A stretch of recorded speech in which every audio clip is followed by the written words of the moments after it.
que je vais parler un peu à Solange. Solange, on a rencontré Lara, enfin, tu connaissais parce que tu écoutais sa musique. Oui. Et toi, tu m'as dit, parce que moi j'ai quitté quand même l'Afrique il y a très longtemps, j'étais trop petit, donc je connaissais pas très bien l'impact de cet artiste en Afrique. Est-ce que tu peux nous parler un peu en bref? Écoute, Lara, il fait partie de ces grands, si je peux le dire, en Afrique. Sa musique est très écoutée, très aimée même. Je crois que sa chanson fétiche, je t'aime comme un fou. Je t'aime comme un fou, tu as raison. Et c'est avec ça qu'on va commencer parce qu'on l'a filmé en concert en train de chanter cette chanson-là. Suivons et nous revenons dans un instant.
Ouais, Solange, vraiment, et c'est de cette chanson dont tu parles. Oui, cette chanson, elle est très connue en Afrique. Très connue en Afrique, ouais. Très aimée. Ouais.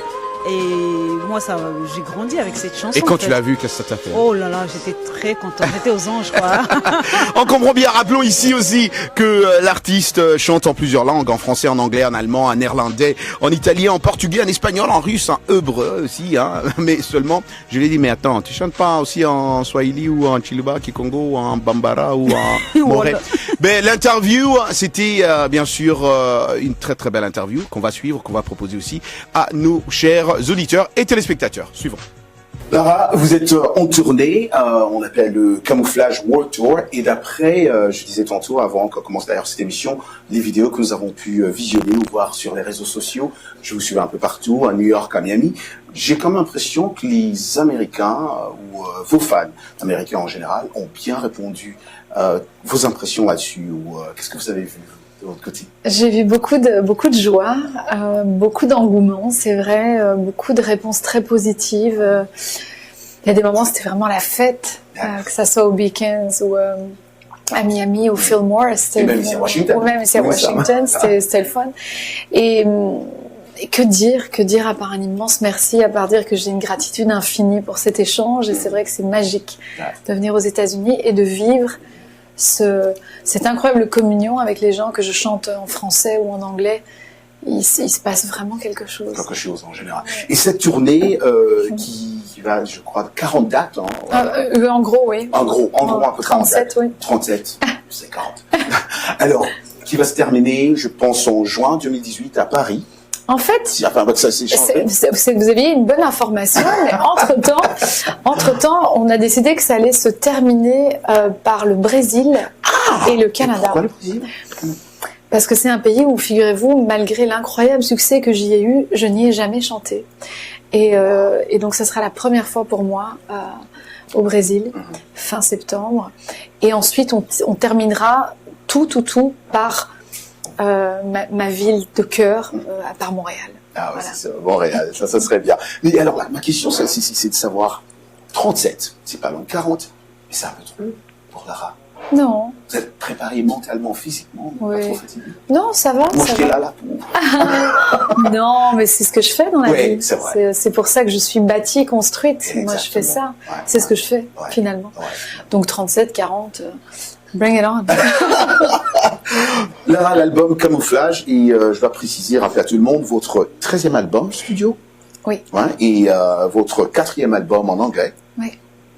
L'album a été publié, je pense, le 6 octobre 2017. Oui.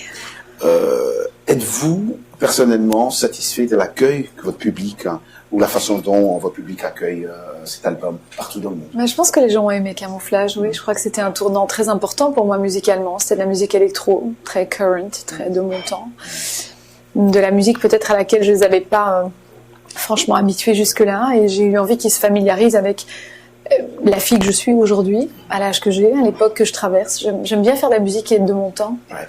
Je pense que c'est une belle façon de vieillir avec grâce. Et c'est vrai qu'on entend un peu tout dans cet album-là. C'est un mélange vraiment... ouais. Éclectique. Ouais, exactement. Cet album a été produit, si je ne me trompe pas, à Stockholm, Oui. Los Angeles et Bruxelles aussi. Exactement. Et il y a 12 chansons au total, et vous étiez avec Mo et Sharon. Ouais, Maud Comment- Nabe et ouais. Sharon Vaughn. Ouais. Comment était ce travail d'équipe? Tellement évident, tellement naturel. J'avais le sentiment qu'on se connaissait depuis toujours, qu'on disait la même chose, qu'on pensait, qu'on regardait dans la même direction. Ça a été une belle découverte humaine aussi, Ouais. au-delà de la joie d'écrire des chansons comme celle de Camouflage. Ouais, exactement. Et en parlant de cet Excusez-moi. album, Camouflage, c'est le nom de l'album, Oui. mais c'est aussi le nom D'une chanson. D'une chanson. Ouais, qui est ma préférée Pourquoi d'ailleurs. Camouflage? Ah bon? C'est ma chanson préférée. Pourtant, il y a des artistes qui disent non, toutes mes chansons, je préfère toutes mes chansons, c'est comme tes enfants, c'est comme tes bébés. Oui, c'est vrai, mais Camouflage, je sais pas, elle a... Quelque chose de... ouais, elle a- Et pourquoi Camouflage? Peut-être parce que c'est celle qui raconte l'histoire de ce qu'on ne voit pas forcément, de ce qu'on finit par dévoiler un jour, parce qu'on a besoin de communiquer, Ouais. parce qu'on a besoin d'être en contact, en connexion avec les autres. Ouais. Donc c'est celle que j'aime le plus pour ça. Ah d'accord. Et pourquoi vous avez décidé de donner ce nom Oui. à un album aussi? Votre premier album en anglais sorti en 1999, Oui, c'était Lara Fabian. oui, Et en 2004, vous avez sorti votre deuxième album en anglais, Wonderful Life. Oui. Le troisième, Every Woman in Me, sorti je crois en 2009. Oui. C'était un album acoustique. Oui. Pourquoi est-ce facile vos albums en anglais? Est-ce que c'est parce que vous préférez, vous personnellement, chanter plus en français qu'en anglais, ou c'est parce que l'album en anglais n'est pas très bien perçu de vos fans ou par rapport à, enfin, je sais pas. Non, en fait, moi j'ai toujours fait un peu en anglais, un peu en français, un peu en anglais, un peu français. Ouais. J'ai alterné, tout Ouais. simplement, Ouais. parce que c'est comme ça que j'ai toujours vu les choses. Et quand l'inspiration me venait en français, je le faisais en français. Mhm. Quand l'inspiration et que l'environnement musical se prêtait plus à l'anglais, je le Ouais. faisais à l'anglais. J'ai Ouais. même fait un album multilingue, Jivago, qui est un album où il y a de l'anglais, de l'espagnol, du français. Un mélange un peu de tout. Dans la nuit du mardi 5, mercredi 6 décembre, Johnny Hallyday, à 74 ans, un artiste que vous connaissez très bien, vous avez très bien connu, 8 ans contre un cancer du poumon, depuis des mois, a été décédé. Et moi je me suis toujours dit quand j'ai vu ça, parce que je sais que vous avez chanté ensemble, vous connaissez très bien, quel souvenir, je me suis dit je vais vous poser cette question, quel souvenir gardez-vous de Johnny Hallyday, ce rocker? Le plus grand souvenir dans ma carrière d'artiste sur les duos que j'ai pu faire. C'est le plus grand duo que j'ai fait, le plus beau, le plus intense, le plus intègre, le plus émouvant. Ça restera un moment où j'ai autant appris que j'étais nourrie. Voilà, c'est magique. Magique. Lara, vous avez un chanteur européen que vous préférez? Ah, européen? Ouais. Mon Dieu, il y en a tellement. Il y a tellement de chanteurs que j'aime. J'ai un coup de cœur particulier pour un jeune chanteur d'origine grecque qui s'appelle Georges Péris, que j'aime profondément. Ouais. Sinon, il y en a tellement que Il y en j'aime. a tellement. Mais Georges Péris, ça vient en premier. Ouais, c'est ce sûr. serait la voix. Alors, un chanteur américain. Un chanteur américain.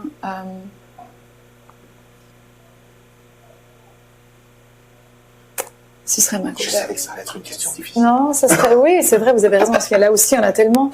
Mais ce serait. Ça reste Michael Jackson pour moi. Ça reste Michael Jackson. Ouais. Je suis d'accord. Ouais. I'm agreeing. That's Un it. chanteur africain. Youssou N'Dour. Youssou N'Dour. Ouais. En parlant d'Afrique, Lara, vous savez combien, et maintenant je suis en train de vous parler, je suis tellement sérieux quand j'ai dit que j'allais avoir Lara avec moi. Je ne sais pas si vous savez combien vous avez des femmes en Afrique. C'est vrai. Je ne sais pas. Si vous avez une idée. Parce que tous ceux à Quel qui je bonheur. parlais, et mes émissions passent aussi partout en Afrique, Ouais. et quand je leur dis que j'allais avoir Lara, ils ont dit, c'est pas vrai, Roger. Et quand je dis ça, ce sont des gens qui sont partout, non seulement dans les villes, mais aussi dans les villages, qui chantaient tes chansons. Mais non. Ouais, c'est exactement. magique. Je me suis dit, I will ask the question. Que pensez-vous de ces fans-là? Mais quelle chance, mais quelle chance. Vous savez, avoir des fans, que ça soit dans des villages, comme vous dites, ou dans des villes, et savoir que nos chansons sont chantées même au cœur de certaines familles, c'est vraiment un cadeau pour nous. C'est vraiment un cadeau. Et je sais, vous n'êtes pas le premier qui me parle de l'Afrique. Qui me dit combien, ouais. Qui me dit combien au Sénégal, par exemple. Oui, au Sénégal, au Congo, à Brazzaville, à Abidjan, et moi, Mali. Ouais. Parce que mes émissions passent partout là-bas. Ouais. Et c'est chaque jour à 20h. Et quand je leur ai dit, ils attendent cette émission, mais ils étaient... parce que avant, je leur avais dit que Lara serait avec nous en studio, en live. Et ils attendaient, mais personnellement, je viens du Congo, mais j'ai vécu ici plus de 30 ans aux États-Unis. Je ne savais pas qu'ils avaient un lien comme ça. Un lien comme ça avec Lara. Et du coup, j'étais wow, that was great. Et ils me demandent toujours, mais quand est-ce que Lara pourra faire un tour aussi en Afrique? Ah, ça serait magnifique, j'aimerais beaucoup. Ouais. Ils seront contents d'entendre ça. Lara, vous avez peut-être tout vu dans votre vie, presque tout fait peut-être.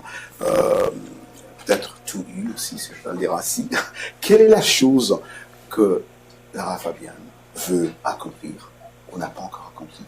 Qu'est-ce que cette chose-là que Lara veut vraiment toucher? Transmettre. Mon objectif dans la vie, c'est transmettre le parcours que j'ai, l'expérience que j'ai accumulée. C'est aider d'autres artistes, d'autres jeunes artistes à faire ce voyage, en ayant peut-être déjà en main quelques clés que je pourrais leur donner, leur transmettre. Mais ce serait ça, moi, mon objectif. Ce serait la transmission. La transmission. Ouais. C'est profond parce que je venais juste de lire un message sur les réseaux sociaux. J'ai posté, I'm gonna interview Lara live. Et il y a une fille qui m'a posé la question de savoir, can you ask her quel conseil elle donne aux jeunes et surtout aux jeunes filles qui veulent suivre son exemple. Et voilà. Et la transmission, je pense que c'est déjà exactement ça peut répondre à beaucoup de ces questions-là. Exactement, de ces questions-là. Ouais. Donc, du coup, quoi ça peut répondre à beaucoup de choses, Solange. Ça peut répondre à beaucoup de choses. La transmission. La transmission. Ah oui. Ça je crois que c'est un bon héritage. Un bon héritage, n'est-ce pas? Tout ce qu'on peut donner. Oui, transmission. Et tu te rappelles, elle a dit, j'ai dit ça humblement. Je ne dis pas parce que je suis Lara Fabian que je peux faire ce que je veux, transmettre ce que j'ai perçu, j'ai appris toute ma vie. Mais elle disait, je dis ça d'une façon vraiment humble. Elle a ça au fond du cœur. Exactement. Elle aimerait vraiment transmettre ça. Là, quoi. En deuxième partie, Solange, on va voir comment moi et Lara, on a dansé. Ah oui. Et puis elle m'a chanté une petite chanson, Joyeux anniversaire en québécois.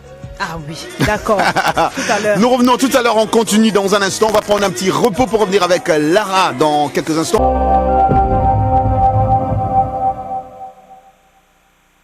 Oh, happy birthday, Roger. I would love you to say that on a song, Symphony. Yes? Yes. So I'm going to do it in a Québécois version. Awesome! That's exactly what I want. Mon cher Roger, c'est à ton tour de te laisser parler d'amour. Mon cher Roger, c'est à ton tour de te laisser parler d'amour. Wow! On doit applaudir, Happy birthday! Thank you so much, Lara. Thank you so much. Is that the camera? Yours. All right, so. We can chase the moon down. Don't you make me work out now. No, I'm not going to make you work out. Put it in a It's just gonna... pocket.